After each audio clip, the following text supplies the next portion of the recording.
Welcome everybody back to BeamNG.drive and will it survive? So we're going to be taking another 3 vehicles down the car jump arena, and the first of them is going to be this Ibushi Pessima all-wheel drive 2.7 all-road version. So yeah, it's got all-wheel drive, it's got a powerful engine and yeah, slightly raised suspension, so this should be pretty good here. So let's see what it can do. Pretty quick, as you can see.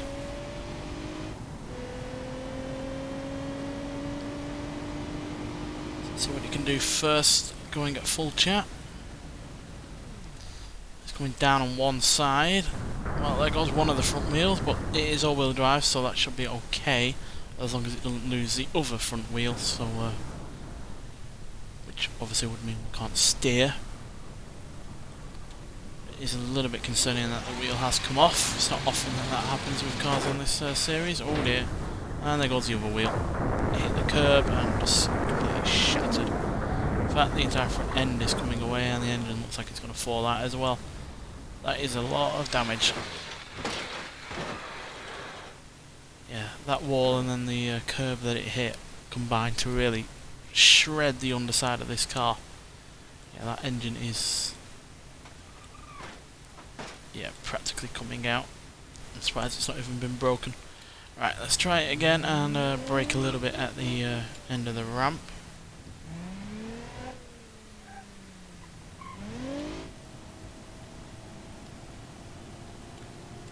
Why is it not changing gear? Well, let's try again. Don't know why the car wasn't changing gear then. Some cars seem to be a little bit temperamental on this game at times. There we go. For whatever reason it wasn't changing gear there. Maybe the automatic gearbox was just getting a little bit confused about all of the power it was getting.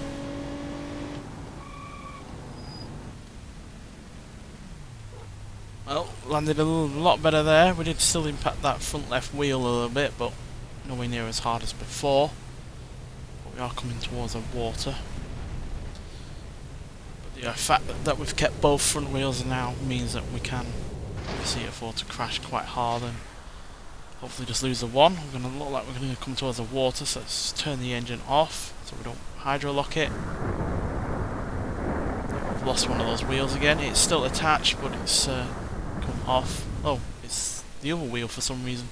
How did that happen? We hit it with the left hand side and then the right hand wheel comes off. Weird. And we've lost the other wheel again.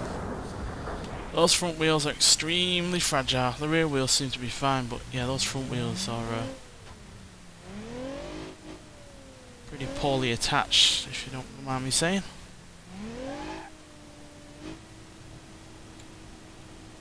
For some reason it doesn't like to change gear all that often, so we're just going to have to do it for it. Shove it into 6 straight away. Slow down a little bit more. Hit the hump. Oh, and there goes both of the front wheels. Well, this has been a catastrophic failure. Those front wheels are awful. No idea why they're attached so badly. But they are. And that means that this Pessima, at least this version, has been a catastrophic failure.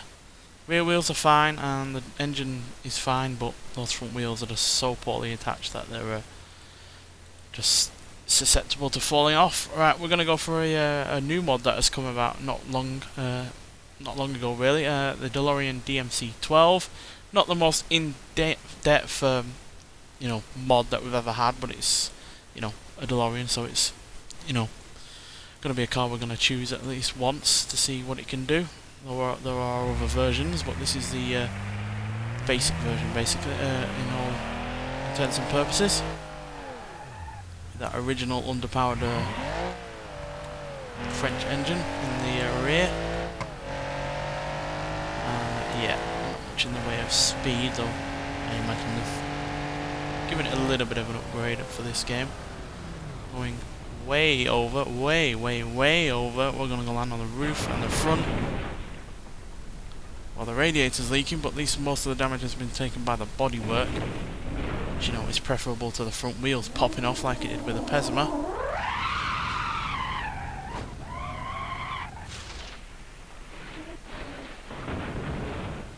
we've lost the front wheel. Still drivable, still about.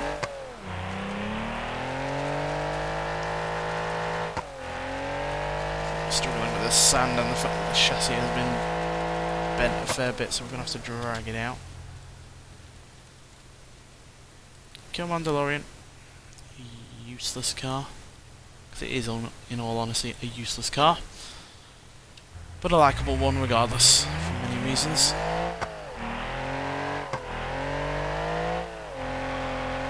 Survived its first go. Just about. That chassis has been completely smashed up. The bodywork is a ruin. The radiator is leaking, so it would overheat eventually. And the wheels are now broken, but we've made it across the line, so it's fine. But yeah, that is a wreck. Yeah, it's not the most in detail model ever that we've had on these games, that's for sure. Could definitely do with a bit more polish, but yeah, it survived its first go. Unlike the Pesimal, which didn't even survive 3.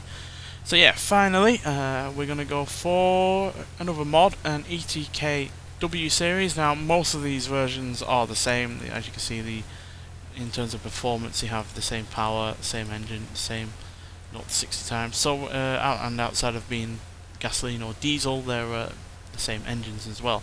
So we're going to go for the most powerful version. As you can see, it's got 380 pounds-feet of torque and 346 horsepower, which is a hell of a lot. So yeah, it's also got a V8 as well, unlike the other versions which do not. So yeah, this should be pretty quick coming down this ramp. Whether or not that's going to stand it in good stead, we'll have to see.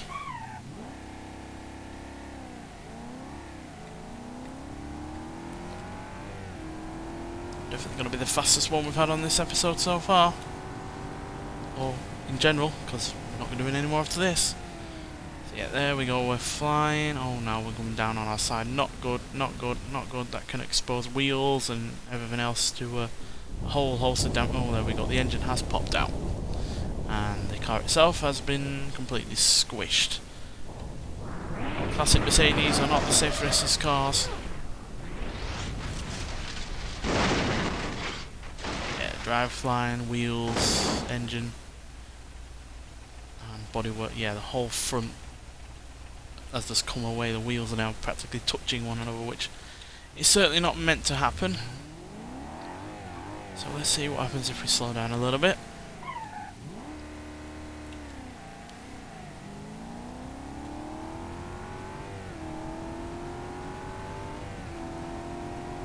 Easily one of the quicker cars that we've ever had on this series. It's not coming down quite as hard on its right hand side this time.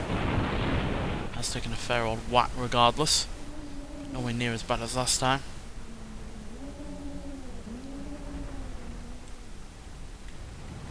Oh dear, the wall, the wall. And the engine's been broken. The one time the engine does get broken is the one time where more of the car is at least intact than last time.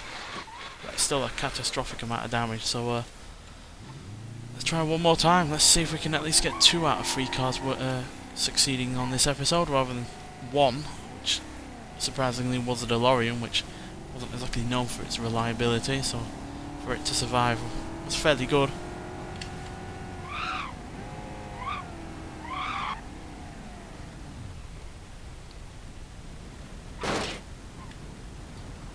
Fair old whack again, and we're going towards the wall again. For some reason it just keeps turning left. Is it going to be as devastating? No, we've not lost the engine. Still not lost the engine. We're going to lose the other wheel.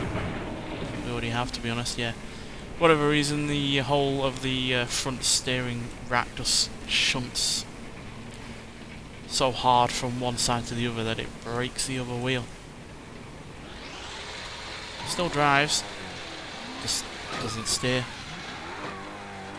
When I say still drives, not very well because the diff isn't not letting just one wheel spin. So that is a bit of a shame.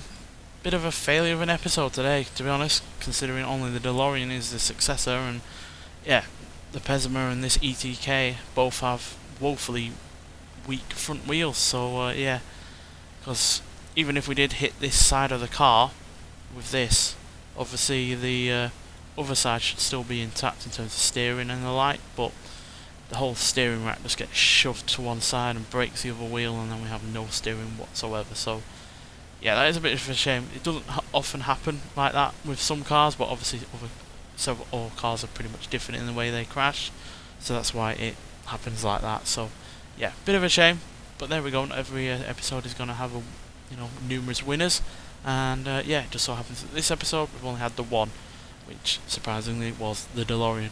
Nonetheless, thanks for watching, and I'll see you in the next one. Bye.